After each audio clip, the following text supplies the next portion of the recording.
వరంగల్, ఖమ్మం, నల్గొండ పట్టభద్రుల ఎమ్మెల్సీ ఉప ఎన్నిక కొనసాగుతోంది. రెండో ప్రాధాన్యత ఓట్ల లెక్కింపులో ఇప్పటికీ 42 మంది ఎలిమినేట్ అయ్యారు. ఎమ్మెల్సీ ఎన్నిక ఓట్ల లెక్కింపు ప్రక్రియకు సంబంధించి మరింత సమాచారం మా ప్రతినిధి ఈశ్వర్ నల్గొండ నుంచి ప్రత్యక్ష ప్రసారం ద్వారా అందిస్తారు.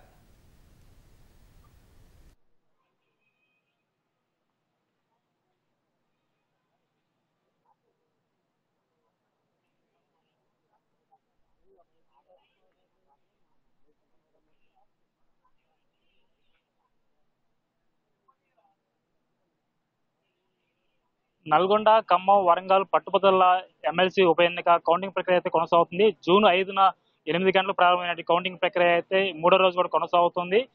5వ తారీఖు సాయంత్రం 5 గంటల వరకు కూడా ఈ బండిల్స్ కట్టే ప్రక్రియ అయితే కొనసాగింది. సాయంత్రం 5 గంటల తర్వాత ఈ మొదటి ప్రాధాన్యత ఓట్ల లెక్కింపు అయితే కొనసాగింది. నిన్న సాయంత్రం వరకు కూడా మొదటి ప్రాధాన్యత ఓట్ల లెక్కింపు అయితే కొనసాగింది.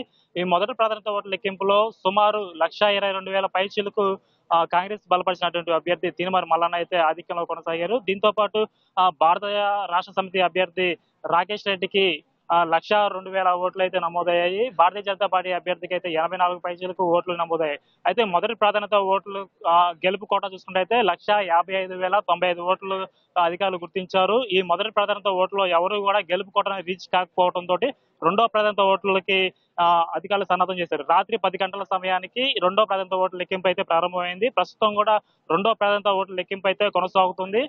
ఇప్పటి వరకు కూడా ఈ మొత్తం ఉప ఎన్నికలో అయితే 52 మంది అభ్యర్థులు అయితే పోటీలో నిలుచున్నారు. ఇప్పటి వరకు అధికారిక లెక్కల ప్రకారం అయితే 42 మంది అభ్యర్థులు అయితే ఎలిమినేట్ కి గురయ్యారు. అయితే ప్రస్తుతం ఉన్న పరిస్థితుల్లో చూసుకున్నట్టయితే మొత్తం 48 మంది అభ్యర్థులు అయితే ఎలిమినేట్ చేసినట్లుగా తెలుస్తుంది.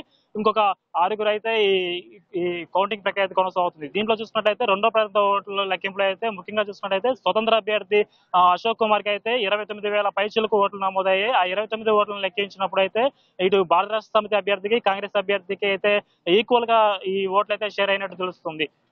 అయితే వీటికి సంబంధించిన అధికార ప్రకటన అయితే ఇంకా రావాల్సి ఉంది. ఈ రెండో ప్రాధాన్యత ఓట్ల లెక్కింపు అయితే రాత్రి 9 గంటల వరకు కూడా కొనసాగే పరిస్థితి అయితే కనబడుతుంది.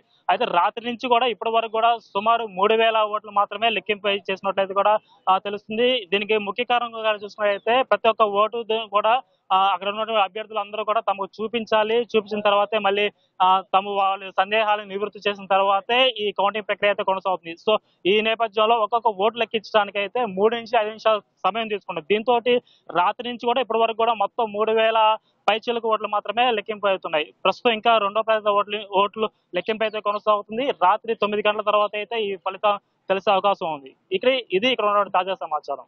Over to studio.